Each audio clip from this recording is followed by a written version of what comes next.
नमस्कार दोस्तों, geopolitical broadcast में आपका स्वागत है।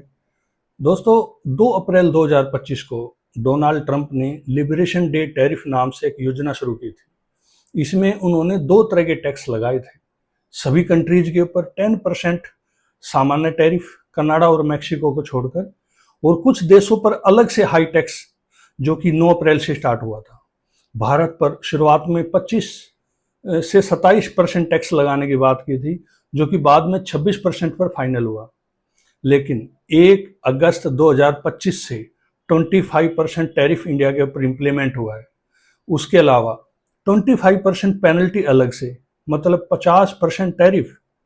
जब मीडिया ने डोनाल्ड ट्रंप से पूछा कि इंडिया के ऊपर इतना हाई टैरिफ क्यों, तो डोनाल्ड ट्रंप ने रिप्लाई दिया कि इंडिया पहले से ही बहुत हाई टैरिफ हमारे ऊपर लगाता है, लेकिन इसके रीजंस कुछ अलग ही हैं। आपको याद होगा, इंडिया और पाकिस्तान के बीच में जो कॉन्फ्लिक्ट हुआ था, जैसे ही वो कॉन्फ्लिक्ट रुका तो सीज फायर के नाम से डोनाल्ड ट्रंप ने क्रेडिट लेना चाहा। उन्होंने सीज फायर इनिशिएट होने का वेट भी नहीं किया और पहले से ट्वीट करके डिक्लेयर कर दिया। पाकिस्तान तो पहले से डोनाल्ड ट्रंप को फुल क्रेडिट दिया कि हाँ, इन्होंने हमारा कॉन्फ्लिक्ट, हमारी वार स्टॉप करवाई है और इनको नोबेल प्राइज भी मिलनी चाहिए। पाकिस्तान ने तो प्रपोज भी किया है कि नोबेल प्राइज डोनाल्ड ट्रंप को मिलनी चाहिए। इंडिया ने कहा कि वर्ल्ड में कोई भी कंट्री ऐसी नहीं है जिसने कॉन्फ्लिक्ट रुकवाने में कोई रोल प्ले किया हो। तो डोनाल्ड ट्रंप तो चिढ़े बैठे हैं इंडिया से कि उनको क्रेडिट नहीं दिया। पाकिस्तान उनको थैंक यू बोल रहा है और इंडिया ने थैंक यू तो सेकेंडरी है। इंडिया ने कहा कि किसी का कोई रोल नहीं है, मीन्स ट्रंप का कोई रोल नहीं। तो इस टैरिफ का इंडिया के ऊपर क्या असर पड़ेगा? देखिए, भारत का पोर्शन अमेरिकन इंपोर्ट में चीन या मैक्सिको जितना बड़ा तो नहीं है, लेकिन फिर भी भारत से अमेरिका को जाने वाले इंजीनियरिंग प्रोडक्ट्स का कारोबार हर साल 12 अरब डॉलर घट सकता है अगर ये 25% टैरिफ हो।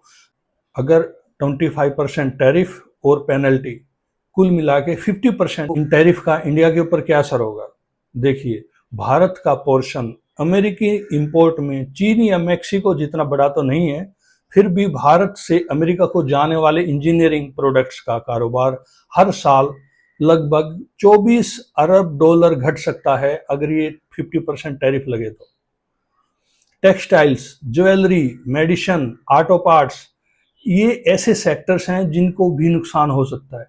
वैसे नीति आयोग और कई एक्सपर्ट का कहना है कि भारत की पूरी अर्थव्यवस्था पर इसका असर 0.2 से लेकर 0.3 के आसपास रहेगा, यानी कि कोई बड़ा झटका जीडीपी में भी नहीं लगेगा। अभी डिस्कशन चल ही रही है भारत और अमेरिका के बीच में, अभी बातचीत चली रही है। अमेरिका में जो डेलीगेशन गया था, उन्होंने अपना प्रपोजल क्लियरली उनके टेबल पे रखा है।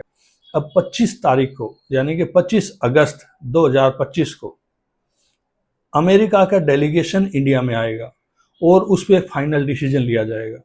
उससे पहले डोनाल्ड ट्रंप जो ये एक्स्ट्रा पेनल्टी और जो टैरिफ, इनकी धमकी की जो बातें चल रही हैं, वो इसीलिए है इंडिया को प्रेशर में लाया जाए और किसी तरह से अपने प्रोडक्ट्स इंडिया के मार्केट में सप्लाई कराए जाएं।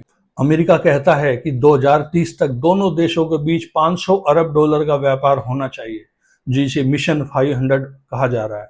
भारत चाहता है कि अमेरिका उसके ऊपर टैरिफ से पूरी तरह छूट दे दे और बदले में भारत भी 23 अरब डॉलर से ज्यादा अमेरिका के जो प्रोडक्ट्स हैं उन पर टैक्स को कम करने को तैयार है।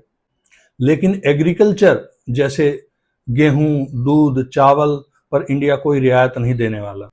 भारत साफ कर चुका है कि एग्रीकल्चर और डेयरी सेक्टर के लिए नो डील जोन है। और अभी कल मोदी जी ने कहा है कि किसानों, मत्स्य पालन और पशुपालन से रिलेटेड हम कोई समझौता नहीं करेंगे। और मोदी जी ने यह भी कहा है कि मुझे पता है कि उन्हें पर्सनली कोई बहुत बड़ी कीमत चुकानी पड़ेगी, लेकिन उसके लिए वो तैयार हैं। भारत का कहना है कि देश के किसानों की सुरक्षा जरूरी है। टैरिफ की टेंशन से बचने के लिए इंडिया अब लैटिन अमेरिका, यूरोप और दक्षिण एशिया जैसे दूसरी बाजारों पर पूरा फोकस किए हुए। Hopefully India will handle it with minimum loss and it will be beneficial in long term. लेकिन बार बार टैरिफ रेट बढ़ाने की धमकी देने से यूएसए और डोनाल्ड ट्रंप की क्रेडिबिलिटी वैसे भी पहले से रिस्क पे है। अब डोनाल्ड ट्रंप का कुछ पता नहीं है, कुछ भरोसा नहीं है। अब वो आज कहते हैं 25%, कल कहने लगेंगे 55%, 2 दिन बाद कहेंगे हम 100% टैरिफ लगाएंगे। उनका कुछ पता नहीं है। तो let's see what happens in near future. Thank you very much.